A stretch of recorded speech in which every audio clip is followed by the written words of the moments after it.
Republican Pravada and Maria Bartiromo plastic surgery tracker, Fox News, answered the question this week. How much should you have to pay to subvert democracy?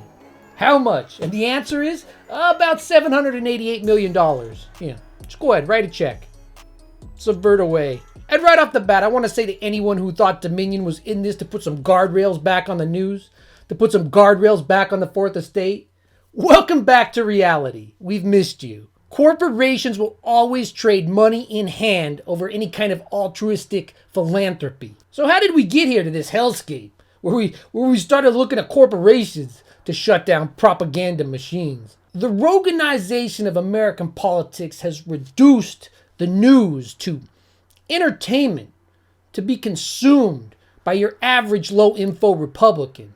The news is there to be an ego booster, to hold the hand of the Republican as they walk him through being a victim of the imaginary woke liberal mobs.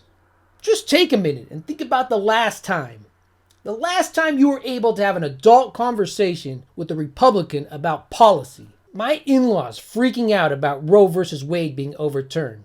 All while they voted for Trump twice.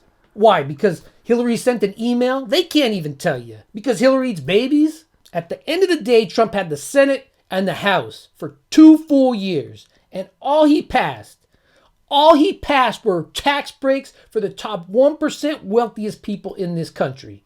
2 years. No wall, no reform, tax breaks. When you vote so aggressively against the people who elect you, you need Fox News. You need Newsmax. You need the blogs. You need this guy. My friend, his wife, is a school teacher.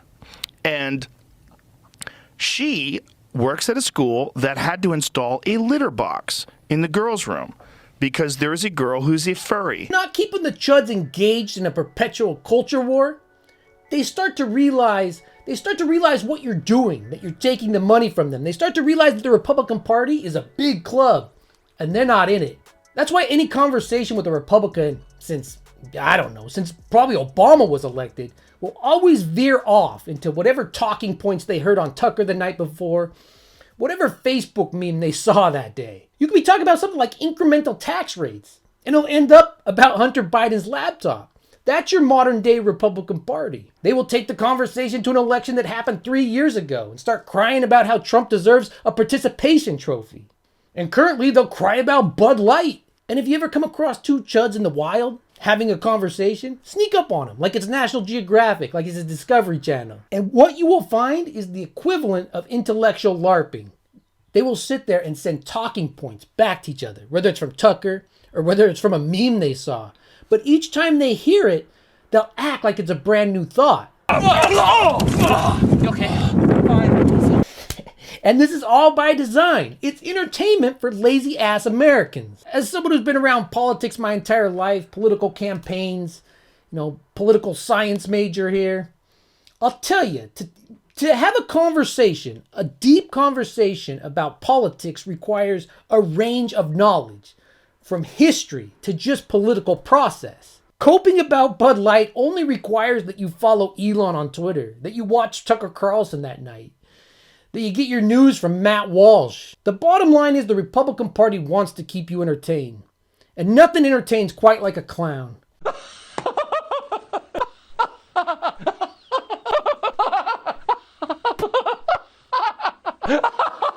The more schools that get shot up, the less time we have to focus on them stripping away the safety nets that were set up for the greatest generation that they have used up. Taking money out of Social Security, trying to gut Medicaid.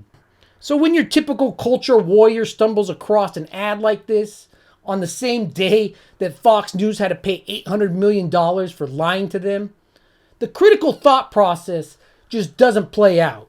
Not only will Fox News not follow up and show the actual survey where they got these numbers, but if you add them all up, it's 148%. OAN, Newsmax, they're not included in this survey. Fox News is the only right-wing source. So of course the 6 others divide up the center-to-left vote. And when you add up all the other sources, they're over 100% on their own. So once again, this sheds no light on how this survey was conducted or what the questions were. But that doesn't matter to your average Republican, because the dopium hit they get when their perceived reality is given credence with some kind of popularity supersedes any kind of critical thought into the method of how these results were obtained. Immediate gratification always feels better than having to research, learn, and grow. Being progressive by its definition is work, and I'm here to tell you it's a lot of work. Being conservative by its very definition is being closed off and circle jerking on agreed upon terms. It's like Tucker always says. So it sounds like in this case, as in pretty much every case we've reported on for the past 5 years, the first version was a lie. Everything is partisan propaganda, and kind of believe nothing at first. Maybe that's the takeaway. Like and subscribe. Tell your friends. The Chud Report.